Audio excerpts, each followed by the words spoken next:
وہ دوسرا کوئی نہیں مانگ سکتا. جو بیٹی نے دعا مانگنی ہے نا درد سے، وہ دوسرا کوئی. آپ خود دعا مانگیں، خود ختم شریف پڑھیں، خود تلاوت کریں. اسی بڑے منفرد لوگ ہاں. ہمارا یہ طریقہ ہے کہ ہم نے رویہ اس طرح کا بنایا ہوا ہے کہ قرآن شریف بھی کوئی اور ہی پڑھے گا ہمارے ابا جی کے لیے. او بھائی آپ بھی تو کوئی 2 پارے پڑھے نا اپنے والد کے لیے. وہ میں اینے قرآن پاک پڑھائے نے، تو آپ کنے پڑھے نے بھائی؟ ایک بھی نہیں. وہ سارے مدرسے کے بچے. اور پھر آپ نے ناراض نہیں ہونا میری بات سے. قرآن پاک کے بارے میں نبی پاک علیہ السلام نے فرمایا جب تک دل جمے پڑھو، اور جب دل نہ جمے طبیعت تھکے تو چھوڑ دو. تو جڑا اسی بالا نو بلانے ہیں مدرسے تو کہنے ہیں پورا قرآن پڑھ کے ہی اٹھنا جی، وہ کی مطلب ہے؟ ان کا دل کرے تو آدھا سپارہ پڑھیں، دل کرے تو 1 رکوع پڑھیں. آپ نے تو پابند کر دیا ہے. کس بنیاد پر پابند کیا آپ نے؟ آپ خود پڑھیں. اور پھر علماء نے لکھا ہے بچہ نیت کر لے والد کے لیے پڑھ رہا ہوں، کہنے کی بھی ضرورت نہیں، اللہ ثواب عطا کر دے گا. خود ایک سپارہ نہیں. اور بیٹا بیٹی بھائی سنیں میری بات، اللہ آپ کو سلامت رکھے، میری بات سنیں. اب ہم نے کرنا کیا ہے؟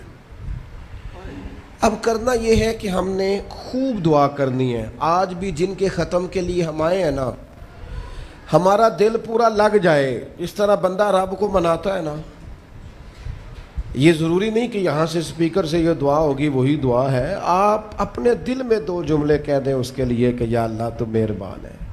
دیکھو لمبا نہیں یاد رکھتے لوگ، جو قبروں میں پڑے رہ گئے. آہستہ آہستہ بندے بھولنے لگتے ہیں. جب کسی کا انتقال ہوتا ہے لوگ روز قبرستان جاتے ہیں. پھر تھوڑے دنوں کے بعد یہ روٹین کیے. فرمایا قبر والا ماں، میرا باپ، میری اولاد میرے میرے میرے میرے لیے دعا کریں، میرے اپنے میرے لیے دعا کریں. وہ تو انتظار کر رہا. دوستو اپنے جانے والوں کا بہترین تحفہ ان کے لیے دعا کرو. میری والدہ میرے والد چلے گئے، کوئی مجھ سے پوچھے نا ان کے لیے کیسے دعا کرتے تو میں کہتا ہوں میری سانسیں بھی دعا کرتی، میری دھڑکنیں بھی دعا کرتی. ایک دن نہیں، ایک دن میں کئی دفعہ جب بھی خیال آتا ہے ان کے. قرآن مجید نے خود توجہ دلائی وَقُلْ رَبِّ ارْحَمْهُمَا كَمَا رَبَّيَانِي صَغِيرًا. اللہ کہتا ہے کہو اے اللہ ان دونوں پہ رحم فرما، جب میں چھوٹا تھا تو میری انہوں نے پرورش کی تھی. رب نے دعا سکھائی. بھائیو صرف مسلمان کا آج موبائل بھی آباد ہے، فوٹو بھی آباد ہے، اور دسترخوان بھی آباد ہے، اور ہوٹل بھی آباد ہے. جس چیز کو آباد نہیں کرتے وہ مسلح ہے. مسلح کمزور ہے، مسلح طاقتور ہونا چاہیے. وہ بندہ طاقتور ہے جسے اللہ سے جڑنا آتا ہے، دعائیں مانگنی آتی، التجائیں کرنی آتی. خوب دعائیں مانگیں، خوب اس کی بارگاہ میں حاضری دیں. آخری بات آپ سب کے لیے میری یہ ہے کہ ہم سب نے دنیا کو چھوڑ کے جانا ہے. ہم دنیا میں اچھے عمل کرنے آئے ہیں. جڑا بچہ اتوں پردیس گیا ہے نا، ابا جی نے پلاٹ ویچیا ہے تے اماں نے زیور ویچیا ہے، تو وہ باہر کام نہ کرے. تو جڑے اتوں کو بندہ جائے وہ کہندے یار تو کڈا بیوقوف ہے، تیری ماں پیو نے جڑے کام کر لیا تو وہ کردا ہی نہیں، ویلا پھرنا ہے. اور پھر میں نے سیانے لوگ دیکھے ہیں سعودی عرب میں 40 سال گزارتے ہیں پر وہاں گھر نہیں بناتے. دبئی میں، یورپ میں 40 سال گزارے، گھر نہیں کوئی. بلکہ جو کمبل خریدا تھا نا جاتے وقت، واپسی تک وہی کمبل ہے. کیوں؟ کہ وہ سمجھتے ہیں گھر تو پاکستان میں.